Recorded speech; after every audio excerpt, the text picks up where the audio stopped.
Assalamualaikum Sobat Football United. Ringan amatiran ala gua. Bismillah. Karena situasi badan sedang tidak bagus, jadi minum madu hangat. Gua doakan semoga Sobat Football United sekeluarga semuanya sehat-sehat selalu, sehat-sehat sekeluarga. Oke, kali ini gue ingin ngobrol ringan terkait atau tentang Casemiro nih. Nanti ada pengaruhnya juga kali ini tengah dari Manchester United, di mana ketika menghadapi Brentford, Casemiro tidak bermain bagus. Di babak pertama, gol Brentford yang tercipta itu ada peran dari Casemiro. Walaupun bukan peran satu-satunya, tapi triggernya ada di dia. Karena dia salah memberikan umpan, dan disitulah menjadi awal mula transisi dari kubu Brentford yang akhirnya bisa bikin gol. Di samping itu, kalau gue melihat sejauh ini di pertandingan-pertandingan yang dilalui oleh Manchester United, gue menilai peran Casemiro ini memang ada penurunan kualitas. Salah satu hal yang paling mencolok adalah akurasi passing dari Casemiro. Itu nomor satu ya, dimana seperti ketika menghadapi Crystal Palace, bahkan ketika menghadapi Brentford, dia nggak bagus lah. Nggak bagus kalau dibandingkan dengan pemain tengah Manchester United lainnya bahkan. Dan ini sangat mengkhawatirkan. Nomor dua adalah situasi defensif dari Casemiro, di mana kapan dia mengambil bola ya kan, dan gue melihat banyak yang telat gitu loh. Akhirnya ya berbuah pelanggaran, bahkan kartu bagi Casemiro. Bahkan Casemiro sudah mendapat kartu merah ya kan di musim ini, yang menurut gue juga ini menandakan ada sesuatu yang kurang dari Casemiro. Nah, akankah Casemiro ini selesai di Manchester United atau seperti apa gitu loh? Ini yang ingin gue obrol ringankan kali ini. Gue juga melihat bagaimana peran dari Casemiro ini berbeda dari musim lalu. Di musim ini dia banyak berperan tunggal ya, sebagai gelandang bertahan jangkar sendirian di formasi 4-1-4-1 atau 4-1-2-3, di mana musim lalu ini tidak sering terjadi di Manchester United. Gue melihat dari sisi atletisme ya, atau dari sisi fisik dari Casemiro ada penurunan di sana. Dia tampak kesulitan untuk mengcover areanya, dan kadang agak lambat juga sih, dan ini memberikan kekhawatiran. Balik lagi, akankah Casemiro tersingkir dari Manchester United? Kalau menurut gue belum tentu. Belum tentu apa? Ada satu hal yang menurut gue menjadi faktor utama dari seorang Casemiro. Apa itu? Adalah pengalaman. Dia menjadi karakter yang berpengalaman. Jadi dia pemain yang punya karakter dan punya pengalaman di skuad Manchester United dan juga di lini tengah. Apakah dia akan seperti ini seluruh musim di Manchester United? Gue pikir belum tentu. Sekali lagi gue mengaca juga musim lalu, bagaimana ketika Casemiro datang ya, dia tidak langsung nyetel ya kan. Bahkan pada saat itu banyak, karena Scott McTominay yang dimainkan, kalau Scott Football United ingat, maka banyak diskusi akankah Scott McTominay mengambil alih posisi dari Casemiro. Bahkan ada beberapa teori yang mengatakan kalau jangan-jangan Casemiro didatangkan ke Manchester United hanya untuk mempush, mendorong Scott McTominay supaya lebih bagus lagi. Macam-macam. Tapi pada akhirnya perlahan Casemiro berhasil mengambil peran sentral di lini tengah Manchester United, bahkan menjadi sosok vital ya di sana bersama dengan Bruno Fernandes. Dan sering gue katakan dua pemain inilah menjadi tulang punggung bagi permainan Manchester United seluruhnya bahkan. Nah, musim ini ada Sofyan Amrabat, ada Kobbie Mainoo, ada juga Scott McTominay. Gue menilai tiga pemain ini punya karakter yang berbeda-beda. Gue menilai Sofyan Amrabat, dia bagus dalam memotong bola, dalam duel-duel ya.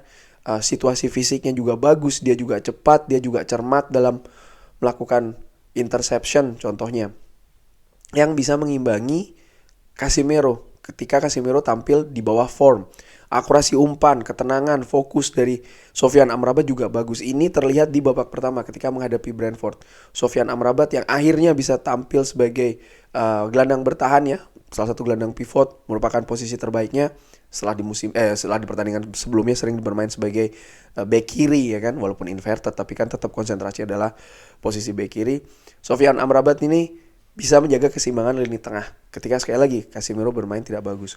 Kobbie Mainoo, gue menilai pemain ini pemain muda potensial, kreativitas dan juga keberanian ini jadi salah satu atribut dari seorang Kobbie Mainoo ketika bermain di posisi pivot, gelandang pivot. Scott McTominay punya kemampuan ofensif yang bagus menurut gue, ditunjukkan 2 golnya ya kan, dan banyak sekali momentum-momentum di pertandingan Manchester United sebelumnya. Hanya saja kalau Scott McTominay gue menilai ada kelemahan di sisi defensif.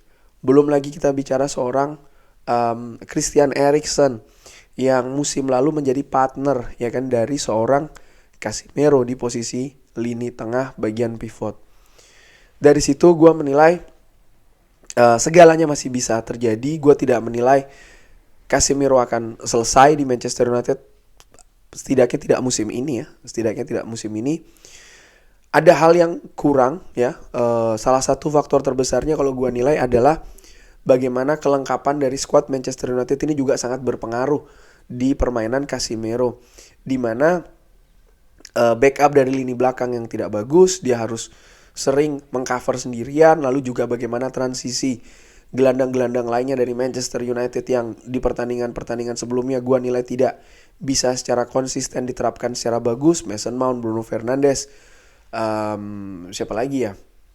Ya bahkan pemain-pemain menyerang juga tidak cukup konsisten secara bagus. Marcus Rashford, Anthony Garnacho dan lain-lain dalam melakukan covering nih, track the ball ketika melakukan transisi dari menyerang ke bertahan, sehingga sekali lagi area cover dari Casemiro ini terlalu luas menurut gue. Tapi secara kualitas individu gue menilai sebenarnya Casemiro ini pemain yang premium, pemain yang bagus, sudah ditunjukkan musim lalu dan musim ini pun ketika dia bermain di tim nasional Brazil contohnya dengan komponen-komponen yang jauh lebih lengkap ya, dia bisa keluar kemampuan terbaiknya. Dari situ gue juga melihat kalau sepak bola ini adalah permainan tim. Jadi komponen-komponen individual yang ada di squad dan juga di tim itu juga penting di dalam permainan satu dan yang lainnya. Dari situ gue menilai kalau seandainya Sofyan Amrabat tersedia, Casemiro tersedia, Mason Mount tersedia, Eriksen tersedia, Kobbie Mainoo tersedia, Scott McTominay tersedia, semuanya tersedia, ini akan menjadi keuntungan pastinya bagi seorang Erik ten Hag untuk bisa menyusun lini tengahnya disesuaikan dengan lawan yang dihadapi, disesuaikan dengan situasi di atas lapangan.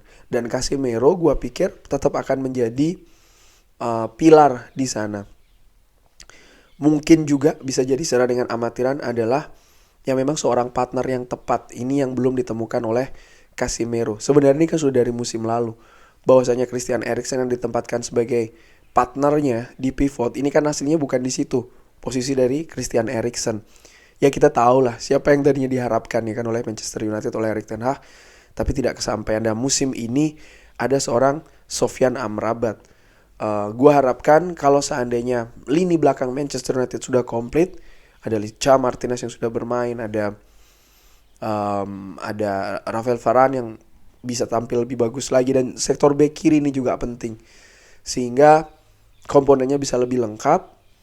Harapannya ya Casemiro juga bisa lebih nyaman bermain di posisinya. Tapi menurut gua sih kembalinya Sofyan Amrabat ini sudah bukan kembali di posisi aslinya ya dari seorang Sofyan Amrabat ini, gua harapkan bisa memperbaikilah kualitas lini tengah, terutama ketika ada pemain yang tidak tampil bagus. Sekarang Casemiro, musim lalu ataupun beberapa kesempatan juga sempat Christian Eriksen ya kan, dan kesulitannya pada saat itu adalah tidak ada pemain yang bisa menutupi.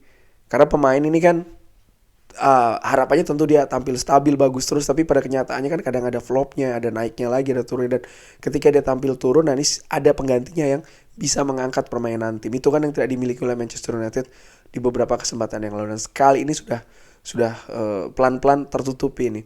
Nanti Kobbie Mainoo kalau sudah bisa kembali lagi, menurut gue juga bisa menjadi solusi di sana. Salah satu keuntungannya yang lain adalah bagaimana kompetisi ini di lini tengah akan semakin ketat, sehingga para pemain ini harus saling memacu ya satu dan yang lainnya untuk bisa berada di permainan yang terbaik, kapasitas yang tertinggi di Carrington, sehingga bisa mendapatkan kepercayaan dari Erik ten Hag. Dan menurut gue nih salah satu faktor yang positif juga, dengan kelengkapan atau semakin banyaknya kualitas di lini tengah Manchester United dengan karakter yang berbeda-beda. Kurang lebih demikian. Seperti gue katakan sih, gue percaya Casemiro mungkin dia butuh pemanasan ya, semacam kayak mesin diesel gitu loh kalau ngelihat dari musim lalu ya kan. Dia pelan dulu, lalu perlahan dia akan bisa tampil lebih bagus lagi. Harapannya demikian. Bagaimana menurut Sobat Football United? Akankah Casemiro habis musim ini atau seperti apa? Bisa drop di kolom komen. Terima kasih sudah menyaksikan. Jangan lupa like, subscribe. Assalamualaikum warahmatullahi wabarakatuh.